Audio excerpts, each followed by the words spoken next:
My name is Brooks Buser, and this is a very brief overview of the Theology of Suffering class that we put on at Radius International. I helped lead that program, and this was a breakout session that I originally did for Advance the Gospel Conference. So I hope you find this encouraging. I hope for those of you that are considering going to the mission field to see churches planted to God's glory among the nations, that this will be a help to you and assist to you and something to think through before you head for the field. So just by way of background, before we dive into the material, my wife and I served over in Papua New Guinea for 13 years. We moved in among the Yembi Yembi people and lived with them for 13 years. We learned their language. We developed an alphabet for them. We taught them how to read and write for the first time. And then we translated the scriptures along with our teammates into their language. The translation process took us 9 years. We had a very good team. We had a lot of giftings on that team, and there was a lot to be thankful for. And so through all of that, I'm going to draw some illustrations from that just so you have some backgrounds. So forging a durable theology of suffering. I'm hoping that you're able to get this PowerPoint.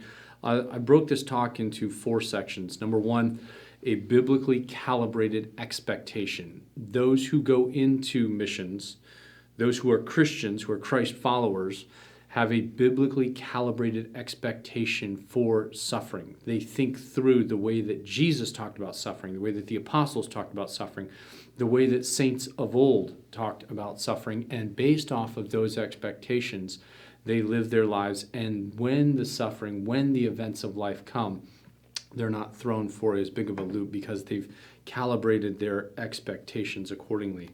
And then number 2, a long-term view of missions rooted in the church.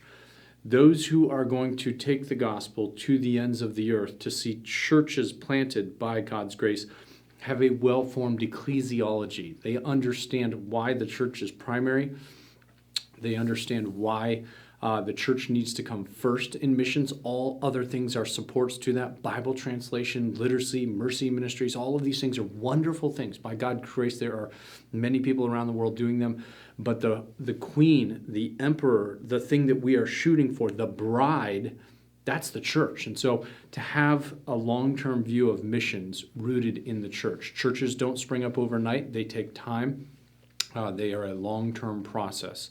They are not a 5-year or less endeavor. And so a biblically calibrated, durable theology of suffering is always going to have a long-term mentality with good ecclesiology rooted in it. And then number 3, a biblical view of the sovereignty of God. We're going to look at some verses in this. How when someone goes through suffering, their sweetest companion is always the knowledge that my God has not forgotten me. My God has ordained all things, everything good and painful that comes into my life comes from the hand of a loving God. And so to look at some verses to undergird that, and then finally, a biblical view of this world and the world to come. Missionaries and Christians for 2,000 years have always had the ability to look past this world, to look to the world to come, and then that makes sense of this world. There's 2 worlds that we live in. We're citizens of the world to come, but we're sojourners. We're aliens. We're strangers. We are people not yet home. This isn't home, no matter where you call this particular place where you live, where you reside, where you go to school. This is not your home. For Christians, for 2,000 years, we always look forward to the real world, the world that is without fail going to be our home, our city, our new heaven and new earth. And so we look for these 2 worlds, and we understand these 2 worlds if we're to understand suffering. So in conjunction with this, I'm going to bring in some quotes from Adoniram Judson. I pray for everyone watching this that you have read To the Golden Shore. It's the best missionary biography that I have come across, and I have read dozens and dozens of missionary biographies. To the Golden Shore by Courtney Anderson. Courtney Anderson, when he wrote the biography, Courtney Anderson, most people don't think he was even a Christian. He was so taken by the story of what happened with Adoniram Judson. And this picture that I've got on the PowerPoint, this is his first wife, Anne. There's another biography. I think it's just as good. It's the letters of Adoniram Judson's 3 wives. And this is his first wife, Ann Judson. And then you get to his second wife, Sarah, and you hear the stories of those two. They're the ones that kind of make up the bulk of it. But Emily, the last one, is also there. There's this biography called The Three Mrs. Judsons. That's an equally good biography. If you are a young woman, I would highly encourage you to read The Three Mrs. Judson. So I'm going to draw from Adoniram and Ann Judson, and then at the end we'll pull in one quote from Sarah Judson as well. So you'll see this graphic pop up whenever we do a quote of them. So expectations. As I start this off, for us to understand, we're shaped and we're molded by the forces that helped us become the men and the women that we are today. By our upbringing, by the way that our country has shaped us, by the way that our ecosystem, hopefully by the way that our church has helped shape our life. When we moved into Yembi Yembi, this is a picture of, excuse me, the Yembis paddling a canoe. And when we moved in there, we had a motor canoe. A motor canoe is about a 40-foot long canoe. It's got an outboard motor on the back of it. And I remember for the first 3 times just being shocked, because when we moved into Yembi, the temperature is about 110 every day with about 90% humidity. It was warm. And I mean, it was a wonderful weight loss program, but it was horrible for your body when you were coming from San Diego, California, where I'm from, and moving over there. But when we were getting into these motor canoes with the Yembis, the first few times that we would get on them, we would go for about 5-10 minutes, and I would look around at the Yembis that were in the canoe with me, and they would be shivering. They would be shaking because the temperature had dropped from about 110 to about 95. And just that 15-degree difference, sometimes it would be about 17 degrees, but it felt glorious for myself and the other missionaries. For the Yembis, though, their bodies had been conditioned by the environment that they had grown up in. And for Americans in particular, and I hope there are others from other countries that are watching this, the expectations that we come into life with help shape us, and sometimes they don't shape us in a helpful way. They mold us with an expectations that we have rights. Justice needs to be served. Things need to be done in a manner to where things are equitable. Those are values of this world, but for Christians, we die to those values, especially those Christians who are going overseas, who are going into countries that are hostile to the gospel, places where the church has never been established. Those cannot be your expectations as you head into those environments. Let's look really quickly, and again, a biblically calibrated expectations. This is the first one that we're going to get into. Let's look really quickly at Jesus' view on suffering and how he phrased and how he exposed his disciples to what it was like to be a follower of his. And let's reflect on ourselves while we're doing the same, while we're reading this passage. John 12:20-16 says this, "Now among those who went up to worship at the feast, there were some Greeks." And this is Jesus on his way to Jerusalem. We know he's going to be crucified when he gets there, but it's this final journey, and we see the first vestiges of the Gentiles coming to him in this passage, but there's also this kernel that we'll see. "So these came to Philip." Who are these? These are the Greeks or the Gentiles, and who were from Bethsaida in Galilee, and asked him, "Sir, we wish to see Jesus." Philip went and told Andrew, and Andrew and Philip went and told Jesus, and Jesus answered them, "The hour has come for the Son of Man to be glorified. Truly I say to you, unless a grain of wheat falls to the earth and dies, it remains alone. But if it dies, it bears much fruit. Whoever loves his life loses it, and whoever hates his life in this world will keep it for eternal life. If anyone serves me, he must follow me, and where I am, there will my servant also be. If anyone serves me, the Father will honor him." There's this truth that comes through so clearly in this passage that unless a kernel of wheat falls to the ground and dies, the process of the outer husk being removed, of going into the soil, unless it dies to certain things, it cannot reproduce. And this is the life of a follower of Christ. And this isn't talking, sometimes it is. I mean, we just went through the 67-year anniversary, if you're watching this in the next couple of years, of God planting 5 seeds, those 5 missionaries who were martyred, and that whole truth that's encapsulated in there, God planting 5 seeds. Sometimes it will require physical death to see the gospel advance, but more often than not, it's death to things that are close to us. Death to spending the holidays with family members. death to speaking the English language on a regular basis, death to wearing clothes and different things that we are comfortable with, to changing the way that you eat, to changing your diet, to changing all of the different facets of who you are so that the gospel will come in full power to a people group who has never heard it before. There's a death involved in being a follower of Christ. Unless a kernel of wheat falls to the ground and dies, it remains alone. This is one of these truths that Jesus pressed into his disciples. The Son of Man doesn't have a place to lay his heads. Birds have nests. Things that you have expectations for. If you're a follower of mine, if you're a follower of Christ, those expectations die on the way to being a Christ follower.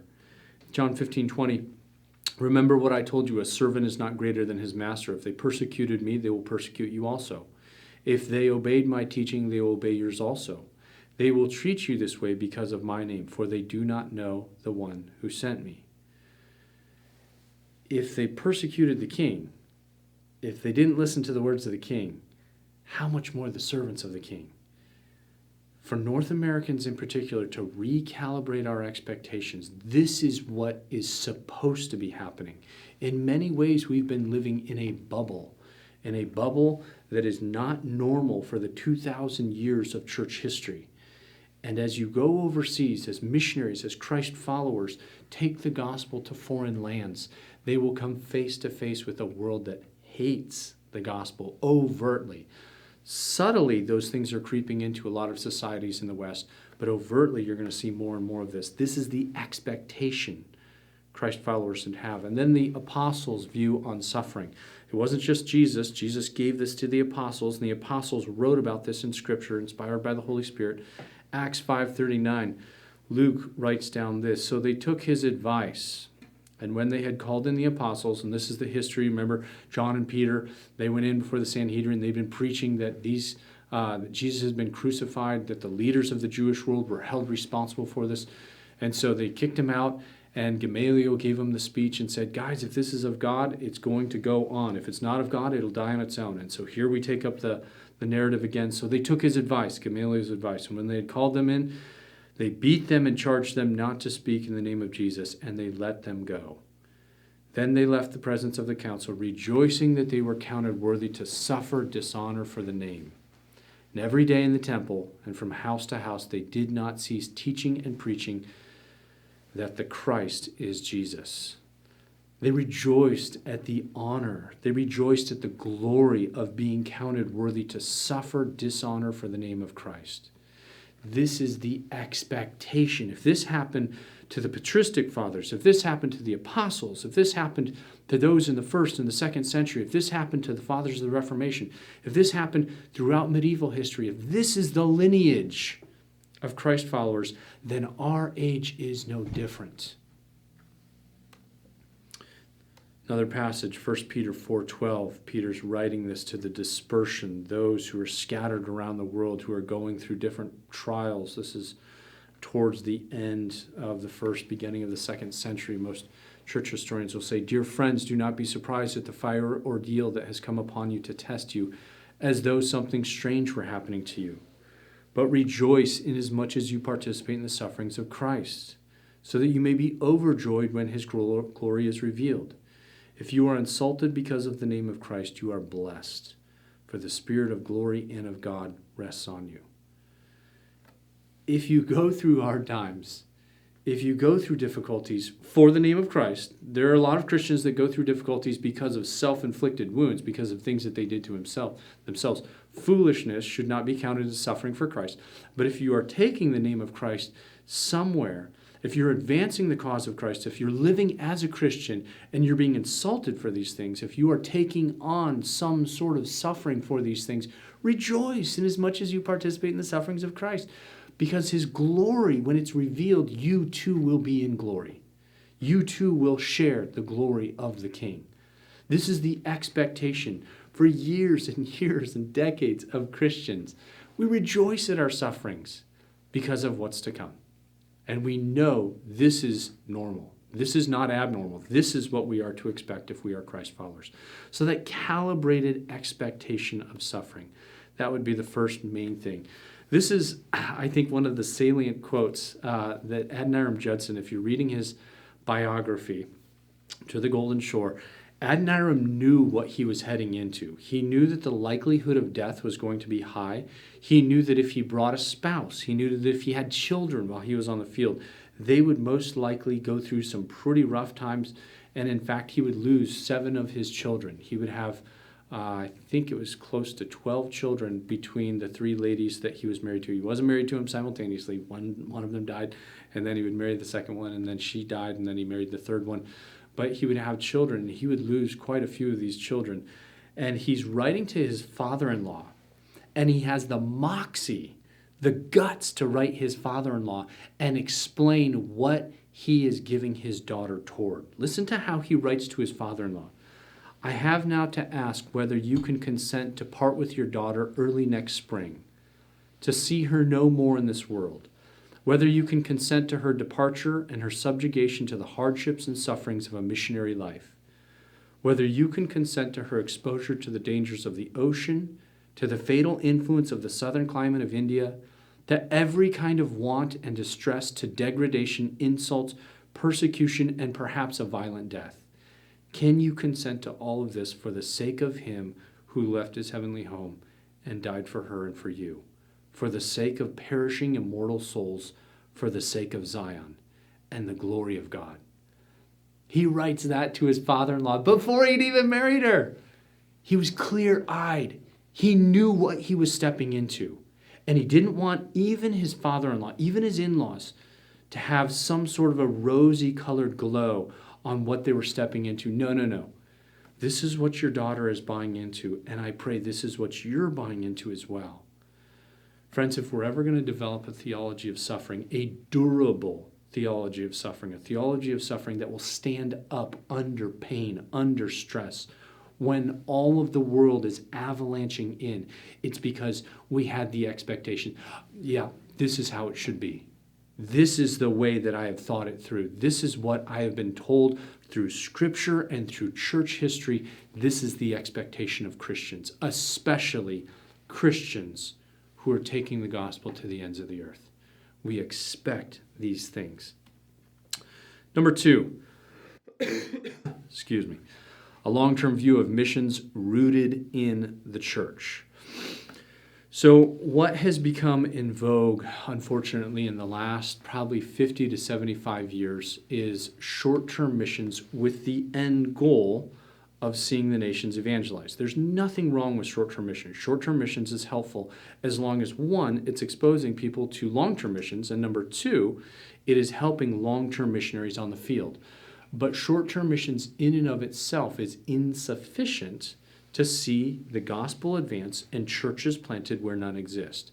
It does not have the mechanism in and of itself to do that. Long-term missions is the only thing that we see that going forward. And so long-term missions, though, is code for church planting. The reason that we know church planting is the fulfillment of the Great Commission is because of what the disciples did. Once they'd heard on the Mount of Olives, Jesus gives the command, go therefore, baptize the nations, teaching them to obey all that I have commanded you, and surely I am with you always to the very end of the age. What did they do? They went out, they evangelized, they discipled, and they gathered the disciples into local churches. You want to know why church planting? Because that's how the disciples, the ones who heard it from Jesus' lips, that's what they went and did with their lives. And so long-term missions is kind of code for church planting. We go to places, we tell them the gospel in their language in a culturally appropriate way so that they can understand it. We disciple those who believe, and while we're discipling them, the biggest part of the discipling them is gathering them into churches, gathering them into little bodies of Christians that hopefully will last for generations. And so we have a biblically calibrated view of missions and a long-term view that stretches into the church. This is Adoniram Judson, and I bring this quote in just because Adoniram was a forerunner in so many ways. He's not the first, but he was the most notorious of the early missionaries that went out from the United States. He went out from Boston, and he became so popular because of the suffering that he went through. He was in jail for a couple years and just barely survived and kept him alive. But by the end of his days, short-term missionaries started showing up, and this was his reaction to it. The opening of 1833 brought additional missionaries from the United States, but as usual, they could not be of much real use until they became fluent in the language. And that would be a matter of years. At least one of these had come out with the understanding that his service was to be for a limited period of years. Adoniram was disturbed like all of his experienced colleagues. I much fear that this will occasion a breach in our mission. How can we who are devoted for life cordially take to our hearts one who is a mere hireling? I have seen the beginning, middle, and end of several limited-term missionaries. Though brilliant in an English pulpit, they are incompetent to any real missionary work. They come out for a few years with the view of acquiring a stock of credit on which they may vegetate the rest of their days in the congenial climate of their native land. The motto of every missionary, whether preacher, printer, or schoolmaster, ought to be devoted for life. Woo! This is my words. This is Adoniram Judson. Adoniram had spicy things to say about short-term missionaries because, again, Adoniram had a long-term view of what it would take to see the church established, to see actual bodies of believers brought up to where when the missionaries were gone, these churches would endure. They would continue to go. We have to develop a long-term view. And this is a couple pictures of language learning. I tell you what, for the seed to fall to the ground and die, one of the hardest things, most missionaries and most churches don't understand this, but one of the hardest thing, probably the hardest thing above all others to do when you are heading overseas to church plant among an unreached language group, learn their language to full fluency. To learn their language to full fluency. To lower yourself, to be humble enough to be laughed at, to come in. You who can speak so eloquently, who can stand in front of churches, who can do all of these things in your native lands, and now you're a 2-year-old. Now you're a 10-year-old. Now you're a 12-year-old. You're not yet a man. You can't communicate in full sentences. You can't tell jokes and people laugh. You're 10 minutes late laughing at jokes that they tell. You have to humble yourself. And this is a dying to self that is very, very abnormal. And Christians, for thousands of years, have learned languages of the people that they are bringing the gospel to. This is us moving in among the Yembi Yembi. We got adopted into clans. My son, who is an only child, we got adopted into, so there's 4 clans in Yembi Yembi. There's the ostrich clan, eagle clan, black cockatoos, and the toucans. I'm a member, or I was adopted into the ostrich clan, and so it's a paternal system, so all of your children follow the father, and my wife was adopted into the eagle clan. So my son became a member of the ostrich clan, and he got 17 brothers and 13 sisters in one day. It was amazing. But this dying to self, this knowing, if the gospel is ever going to come in all of its power and in clarity to the Yembi Yembi people, we have to know their culture. We have to live like them. We have to eat like them. We have to know what it means to paddle the rivers in dry season and in wet season. We have to know how to hunt like the Yembi Yembis. We have to live and become like them in as many ways as possible so that the gospel will come in clarity. And this is another aspect of Yembi Yembi life.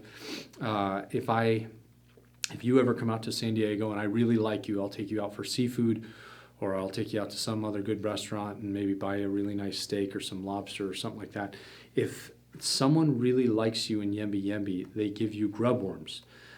They take these particular worms that are really large, like 2 of my thumbs put together, and sometimes they're alive, sometimes they're not, and they give them to you, and your expectation is you need to eat these things to show how much you are appreciated. My wife, they would bring us 2 bowls of these. My wife would choke down one of them, and then she'd go, "These are so nice, but my husband loves these so much," and she would dump her bowl into mine. Created a couple marriage issues there. But this is part of the dying to self, of living long term, of becoming like your people, of thinking long term for the sake of the gospel. What will it be like to communicate and to love these people in a way that they understand?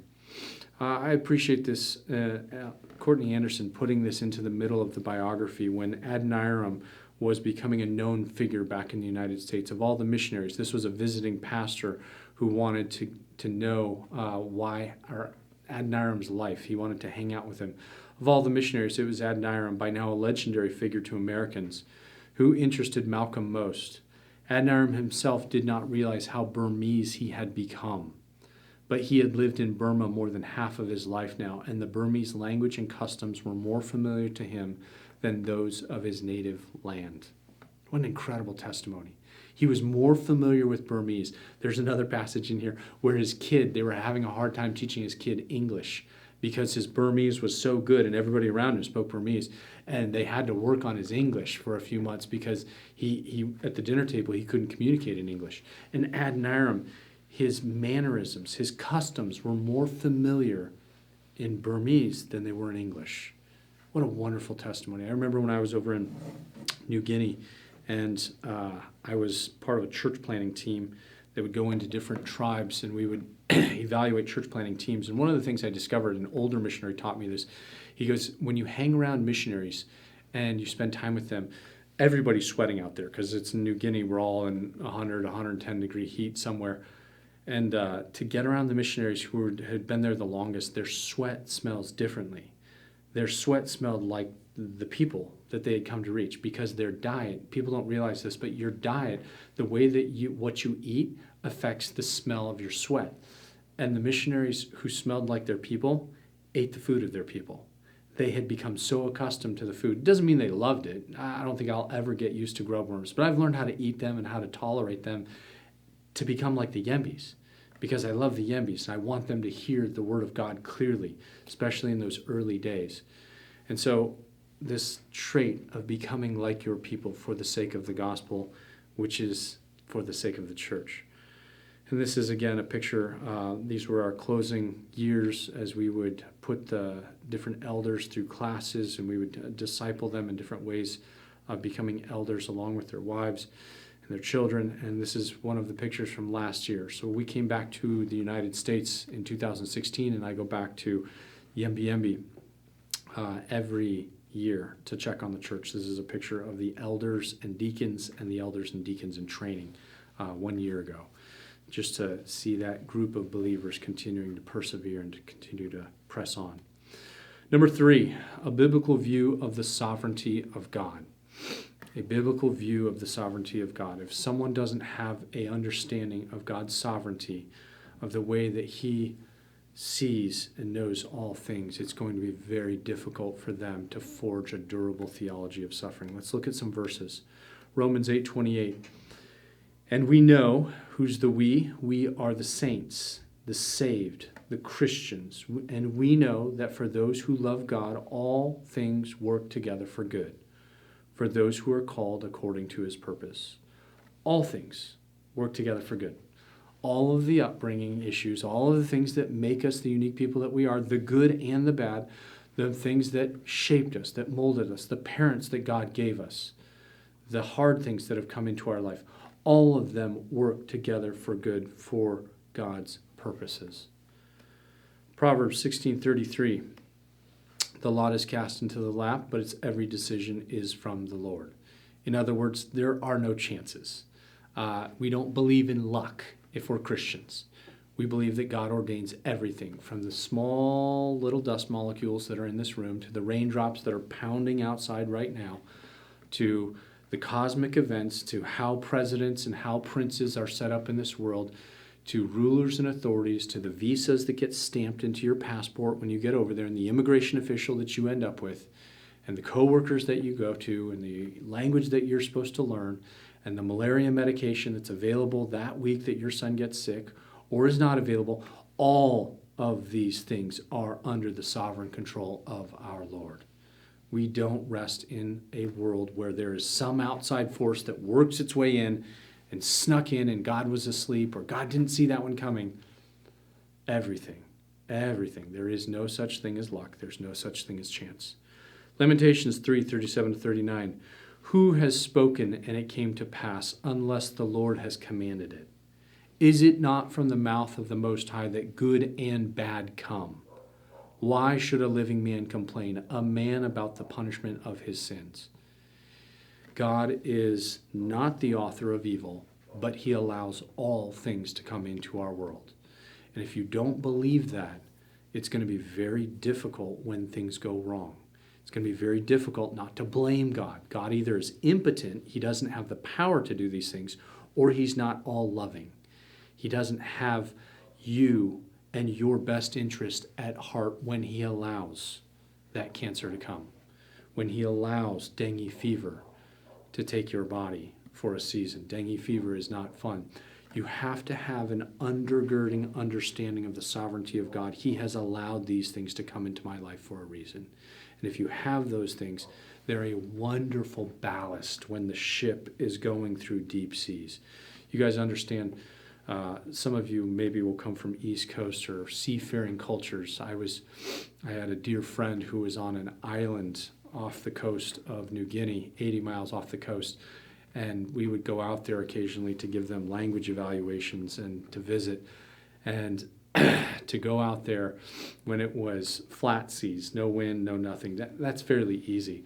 When you're going up the waves with your little boat, and we had about 7 people in the boat, and then you're going down the waves, and that ship is held together, that little boat is held together by the bottom middle, has extra weight to it. It's the ballast that keeps us from tipping when the wind hits or when the wave hits. The ballast in a Christian's life, we understand and we believe with every fiber of our being that our God is in control of all things. All things come from his hand. Matthew 10:29 through 31. I think this is probably the most comforting for Christians. Are not 2 sparrows sold for a penny? What he's saying here is sparrows are fairly cheap. Sparrows are a dime a dozen, if we use the vernacular of our time. And not one of them will fall to the ground apart from your Father. Basically, the light things, the easy things, the things that are of lesser value, your Father knows these things. And not one of them dies, not one of them falls to the ground apart from him allowing it. But even the hairs of your head are all numbered. Fear not, therefore. You are of more value than many sparrows. You're of greater value.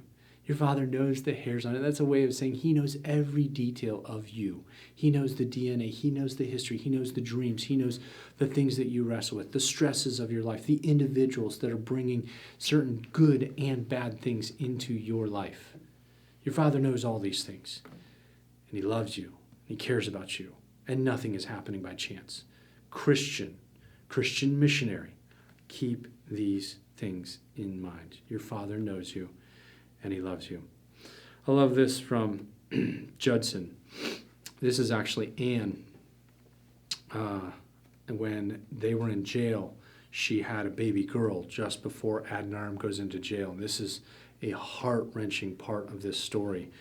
But listen to the way she describes this little girl, and as they were fighting to keep her alive, fighting to get food for her, and just ripping her mother's heart apart every time she hears this little girl cry.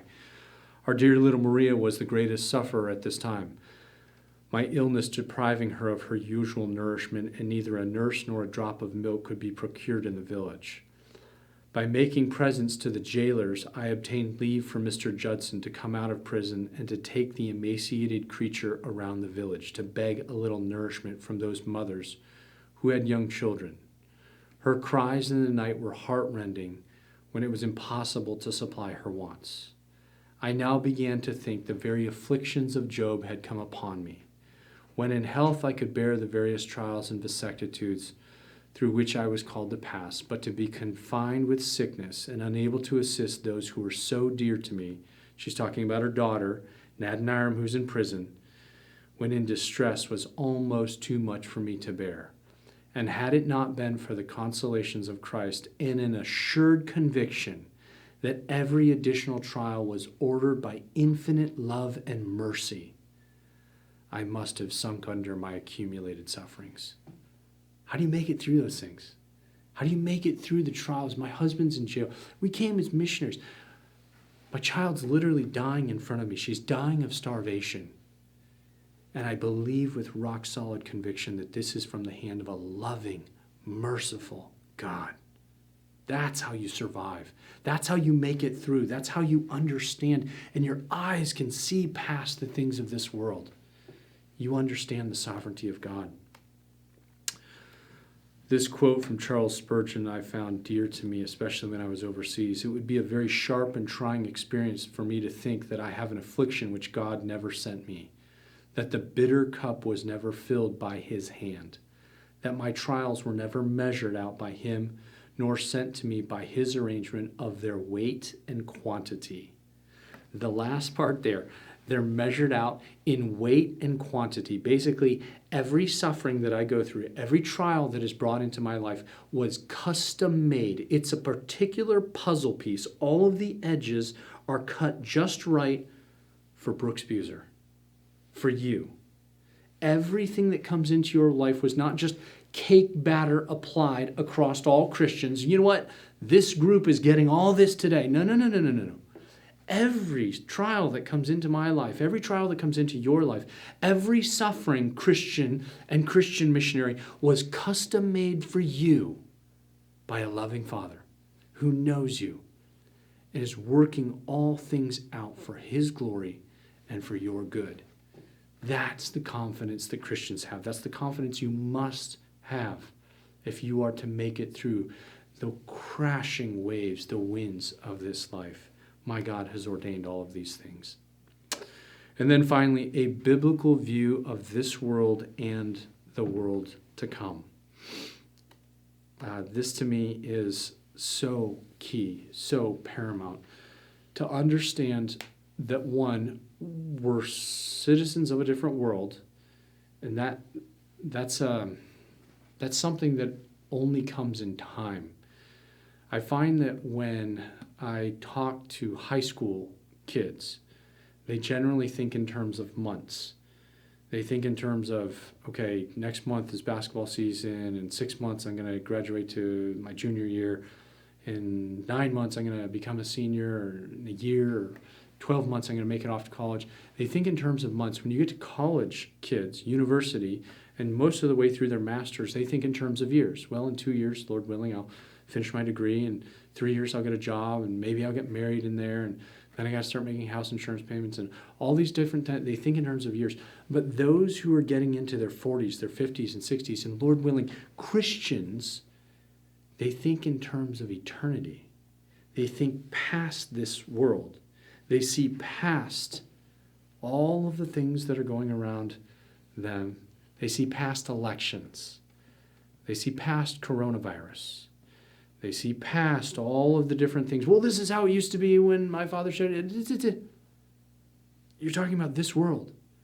I'm thinking about another world. That doesn't mean that we're not supposed to be involved. Man, there'll be another week, and I'll be on a walk with my family, Right to Life walk for unborn children that are getting aborted by too big of a number in California. I'll be there. I care about the things of this world. But Christians have always had this unique ability to be members, be part of this world, but we're citizens of another.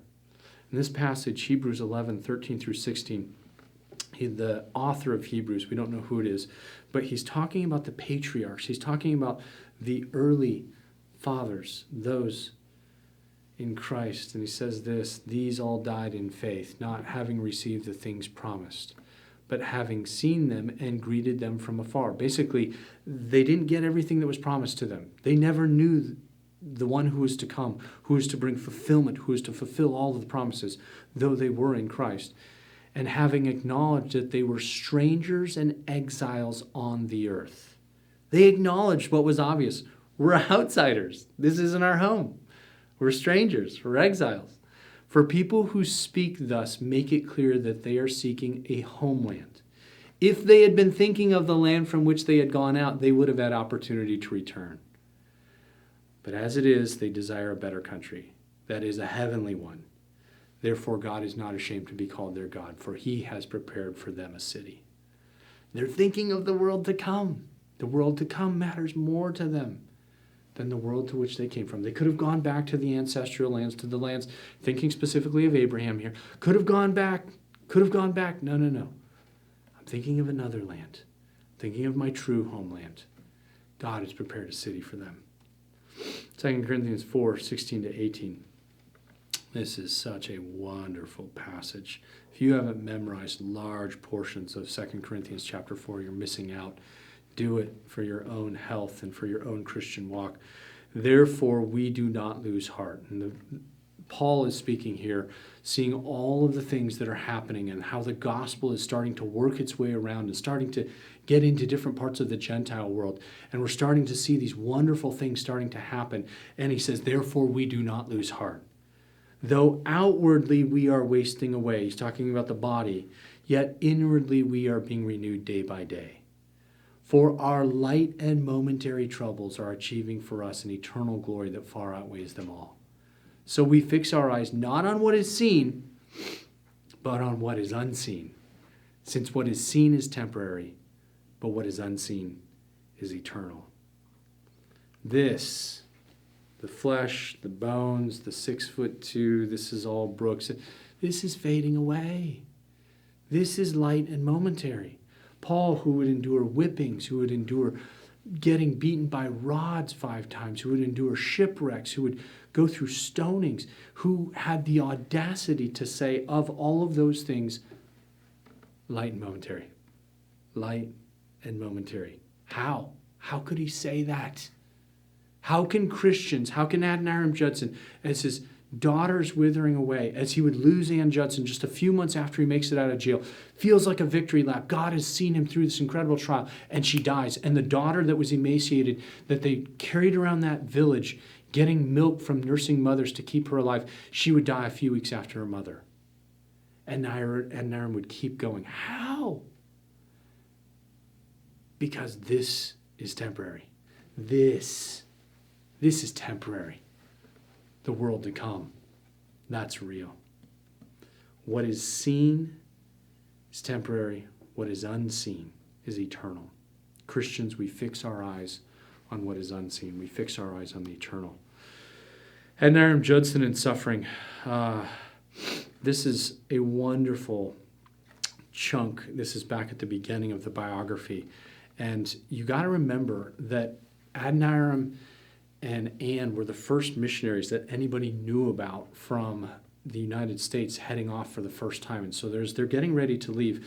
They'd already said goodbye to the church that Adoniram had been raised in the faith in. Then they go to the church where Anne had been raised in.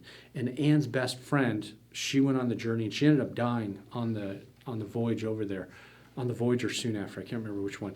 But her best friend and her were raised in this church, and the minister is about to give this message. And these are the first missionaries, and they're going off, and nobody knows. It's like they're sending them off to Mars. Nobody knows what's going to happen here. And here's how the pastor recounts it. And listen to the end, how the families of the church who have known these 2 little girls, raised them, how they get through this. The church was jammed to the rafters with onlookers. Some were merely curious to see the first foreign missionaries in person, but to most the occasion was a heart-wrenching farewell to 2 girls they had seen grow up almost as members of their own families. The good old minister had known the 2 since their infancy, many times visiting the Hasseltine dance hall. That was her maiden name, Anne Hasseltine. And he had seen them whirling about flushed and happy, enjoying themselves without a thought of what life would bring. He spoke to them, therefore, before the packed throng as if he were their loving father. My dear children, he told them, you are now engaged in the best of causes. It is that cause for which Jesus, the Son of God, came into the world and suffered and died. You literally forsake father and mother, brothers and sisters, for the sake of Christ and the promotion of his kingdom. He had words for the girls' parents too, and for the congregation, but at the end of the discourse, he turned again to Nancy and Harriet. That was Anne's other name. She was known by either Anne or Nancy. He turned again to Nancy and Harriet, and he concluded in a voice nearly breaking, to the care of the great head of the church I now commit them.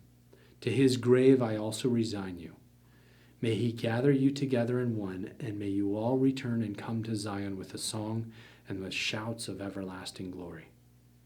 How do you get over sending 2 daughters of your church that you have raised? You've seen them from infancy. You look to the world to come. You look to Zion. You look past this world. You understand this world is temporary. And what we do in this world will have eternal ramifications. That's how Christians for thousands of years have had the strength to say goodbye to family. I find that when I speak to West Coast kids from the West Coast, they generally are thinking through lost opportunities. The hardest thing for them is walking away, because most of them don't come from a lot of families that have stayed together for their entire childhood.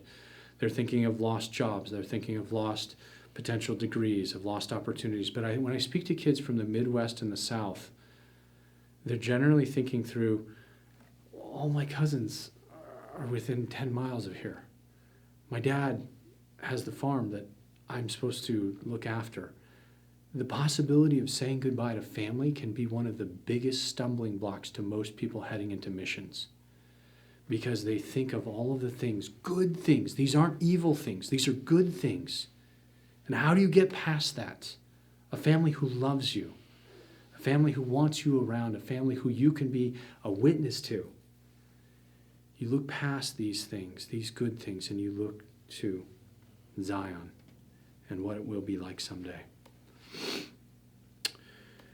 This is, I think this is the last quote that I have. This is Adoniram's second wife, Sarah, and this is her passing. In those days, when someone would get sick, usually it was because of the environment, the dust, the different diseases they would get. And so they'd put them on ships and they would take them out to sea and they would try and get them to recover. Most of the time they would come back from sickness while they're in the sea voyage. And Sarah here, she is on this ship, and Adoniram and the kids are with her, and they went with her because she was really close to death, and they're hoping that she'll recover. But it becomes apparent that she's not going to. And listen to the close of this as Adoniram sees the end of his second wife. Her mind became liable to wander, but a single word was sufficient to recall and steady her recollection. On the evening of the 31st of August, she appeared to be drawing near to the end of her pilgrimage. The children took leave of her and retired to rest. I sat alone to the side of her bed during the hours of the night, endeavoring to administer relief to the distressed body and consolation to the departing soul. At 2 o'clock in the morning, wishing to obtain one more token of recognition, I roused her attention and said, "Do you still love the Savior?" "Oh, yes," she replied. "I ever loved the Lord Jesus Christ." I said again, "Do you still love me?" And she replied in the affirmative by a peculiar expression of her own. "Then give me one more kiss," and we exchanged that token of love for the last time. Another hour passed, life continued to recede, and she ceased to breathe. For a moment I traced her upward flight and thought of the wonders which were opening to her view. On the following morning, no vestige of the island was discernible in the distant horizon. For a few days, in the solitude of my cabin with my poor children crying around me, I could not help abandoning myself to heartbreaking sorrow. But the promise of the gospel came to my aid, and faith stretched out her view to the bright world of eternal life and anticipated a happy meeting with those beloved beings whose bodies were moldering at Amherst and St. Helena. Amherst is where he buried Anne. St. Helena is where he buried Sarah after she passed away. This is how he gets through. He thinks of what a wonderful reunion it'll be someday. What will it be like to see these two wonderful soldiers, these saints of the faith, Anne and Sarah? He finds hope in the darkest of hours by thinking of the world to come. This is the last slide I have for you. These are some of the dear friends of mine.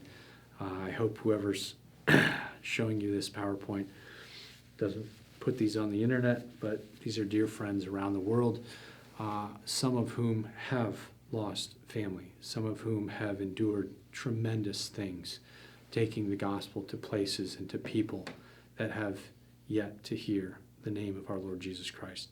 Friends, that's my hope for you guys, wherever you hear this message, this short little talk, that you will understand the expectation of being a Christian. You will think through, this is what it means to be a Christian. It's not an abnormality to have these weights, these sufferings, these things brought on us.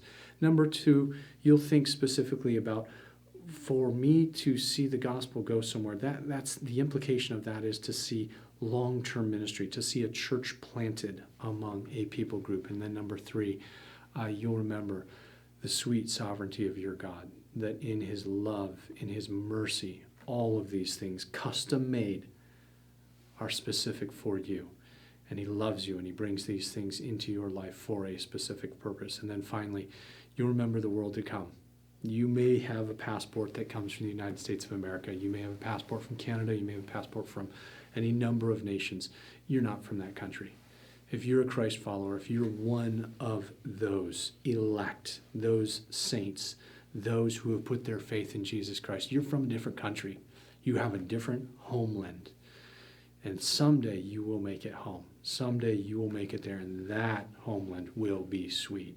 That will be worth all of the suffering that we go through. So my prayer for you and my hope for any who hear this message is that we will think through these things as Christians in our time that God has called us to, that we will walk faithfully with this in mind.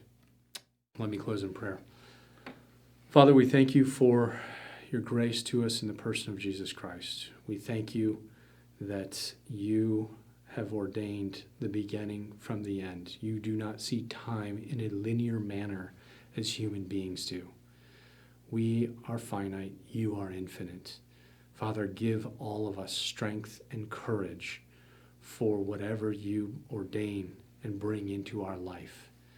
Father, give us a vision for our homeland. Give us a vision for something beyond this world. May we walk faithfully in the days that you bring us into, knowing that someday we will be united to you. Someday everything will be made right. In Jesus' name we pray. Amen.